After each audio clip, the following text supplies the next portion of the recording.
জগমোহন ডালমিয়া তিনি নেই, কিন্তু আধুনিক ক্রিকেটের সঙ্গে ওতপ্রোতভাবেই মিশে আছেন তিনি। তার মৃত্যুবার্ষিকীতে ফিরে এলো সেই সব স্মৃতি। শ্রদ্ধা জানাতে রক্তদান শিবিরের আয়োজন করেন প্রাক্তন সিএবি সচিব বিশ্বরূপ দে। ক্রিকেটকে নির্দিষ্ট গণ্ডির মধ্যে সীমাবদ্ধ না রেখে ছড়িয়ে দিতে হবে বিশ্বময়, এই ছিল তার মন্ত্র, যার পথ প্রদর্শনে ভারতীয় ক্রিকেট বোর্ড আজ এভারেস্ট সমান। দিশা পেয়েছে আইসিসিও। ভারতীয় ক্রিকেটের বিশ্ব শাসনের প্রভাবের কথা কে না জানে, তাতেও সিংহভাগ কৃতিত্ব তাঁরই। তিনি হলেন জগমোহন ডালমিয়া। ক্রিকেটের শ্বেতাঙ্গ আধিপত্যকে চূর্ণ করে দিয়ে নিজেদের আধিপত্যকে সুপ্রতিষ্ঠিত করেছিলেন এই কিংবদন্তি প্রশাসক।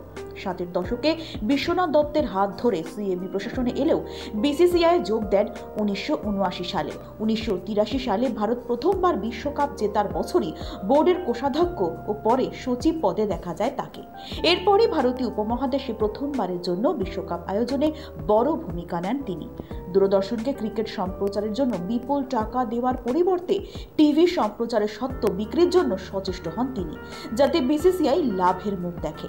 তার ও আইএস বিন্দার হাত ধরে 1987 সালে এবং 1996 সালে এশিয়ায় বিশ্বকাপের আসর বসে। 1997 সালে বিশ্ব ক্রিকেটের সর্বোচ্চ সংস্থা আইসিসির সভাপতি পদে নির্বাচিত হন ডালমিয়া, সেই প্রথম। এ যেন শুধু একজন উপমহাদেশীয়, একজন ভারতীয়র জয় ছিল না, বিশ্ব ক্রিকেটের শ্বেতাঙ্গ শাসনের অবসান ঘটিয়ে একজন ডালমিয়ার জয় হয়ে দাঁড়িয়েছিল।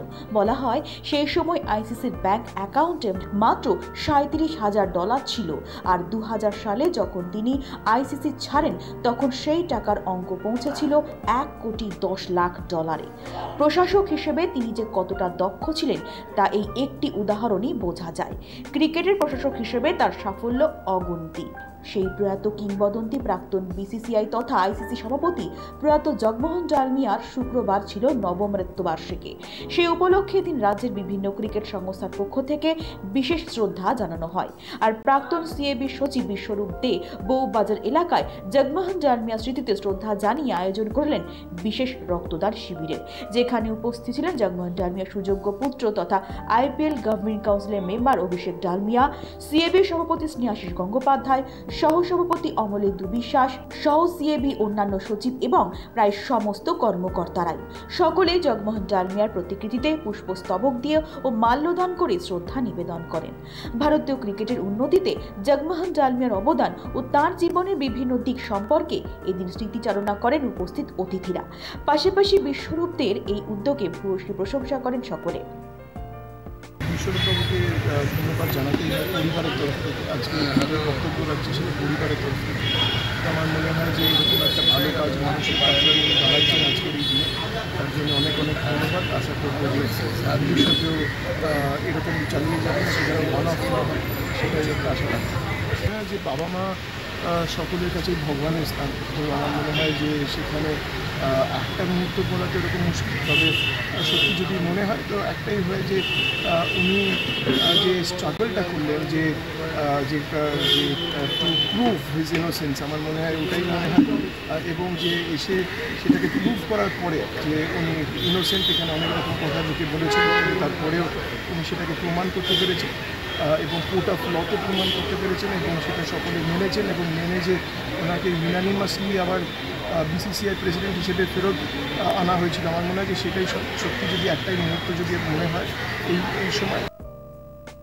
রক্তদাতাদের সঙ্গে দেখা করে কথা বলেন অভিষেক ডালমিয়া, স্নেহাশিস গাঙ্গুলি সহ উপস্থিত অতিথিরা। সব মিলিয়ে সাড়ম্বরে উদযাপিত হলো এই রক্তদান শিবির অনুষ্ঠান। এদিন এলাকার প্রায় শতাধিক মানুষ রক্তদান করেন। আগামীতে আরও বড় আকারে অনুষ্ঠানের আয়োজন করতে চান বলে জানান বিশ্বরূপ দে। জগমোহন ডালমিয়া ক্রিকেটের প্রতি যে অবদান তা যাতে কেউ ভুলে না যায়, তার জন্যই এই উদ্যোগ বলে জানান তিনি। দিনটা আমাদের কাছে একদিকে অত্যন্ত শোকের বেদনা, আবার অন্যদিকে এই দিনটা থেকেই আমরা আবার নিজেদেরকে মোটিভেটেড করি যে খেলাধুলোর প্রতি যাতে আমরা আরও বেশি করে জগমোহন ডালমিয়ার স্বপ্নটাকে সামনে রেখে আমরা কাজ করতে পারি। তো সেই কারণেই এই দিনটা একটা শ্রদ্ধা এবং সম্মানের সাথে স্মরণ করার জন্য এই আজকের এই রক্তদান শিবির। এবং আমি বিশ্বাস করি এই মুহূর্তে রক্তের ভীষণ প্রয়োজন ব্লাড ব্যাঙ্কগুলোতে, কারণ উৎসবের মরশুমে মানুষ আনন্দ করে, আর এখন চারিদিকে জাস্টিস হচ্ছে, রক্তদান শিবির কিন্তু হচ্ছে না। ফলে সেই কারণে রক্তের কিন্তু ব্লাড ব্যাঙ্কের প্রয়োজন আছে। ফলে সেই কারণে এই সময়টা রক্তদানের ভীষণ প্রয়োজন। সেই হিসেবেই দিনটাকে আমরা স্মরণ করছি রক্তদান নেতৃত্ব। বিশ্বদা, আপনি এই সিএবি ক্রিকেট ক্রীড়া প্রশাসক হয়েছেন ডালমিয়ার হাত ধরে, এই যে আপনি এখনো জগমোহন ডালমিয়াকে মানে ভুলেননি, এই প্রতি বছর কি এইভাবেই আপনি গুরুদক্ষিণা দিয়ে যাচ্ছেন এবং দিয়ে যাবেন? দেখুন, বাবাকে তো কেউ ভুলতে পারবে না। আমার যেমন বাবা আমাকে পরিচয় দিয়েছে, তেমনি জগমোহন ডালমিয়া আমাকে এই খ্যাতি দিয়েছে। আজকে যে আমার খ্যাতি, আমার এত কিছু নাম, সবটার পেছনেই কিন্তু জগমোহন ডালমিয়া। তিনি আমাকে সুযোগ দিয়েছিলেন, তার সাথে কাজ করার সুযোগ। আর তার সাথে কাজ করলে সবথেকে বড় কথা, আপনি কিছু না কিছু শিখবেন। তার সামনে যদি 10 মিনিট আপনি বসে থাকেন, আপনি কিন্তু 10টা জিনিস শিখতে পারবেন। কারণ এত ক্ষুরধার ব্যক্তিত্ব, এত তীক্ষ্ণ বুদ্ধি এবং সারা পৃথিবীকে নিয়ে চলার ক্ষমতা খুব কম লোকেরই আছে। জগমোহন ডালমিয়া সেই রকম একজন মানুষ ছিলেন এবং আইসিসির প্রথম চেয়ারম্যান ছিলেন। আজকে তো আইসিসিতে অনেক চেয়ারম্যান এসেছে গেছে, কিন্তু আজকে বলুন তো, যে বিশ্ব ক্রিকেটকে যে জায়গায় মানে শক্ত ভিতের ওপর দাঁড় করিয়ে দিয়ে গেছেন, তিনি আর কেউ নন, তিনি জগমোহন ডালমিয়া। আজকে ক্রিকেটের এই অর্থ, ক্রিকেটের এত অলংকার, ক্রিকেটের এত ঐশ্বর্য, সবটার পেছনেই কিন্তু Jagmohan Dalmiya. Bureau report, channel 10।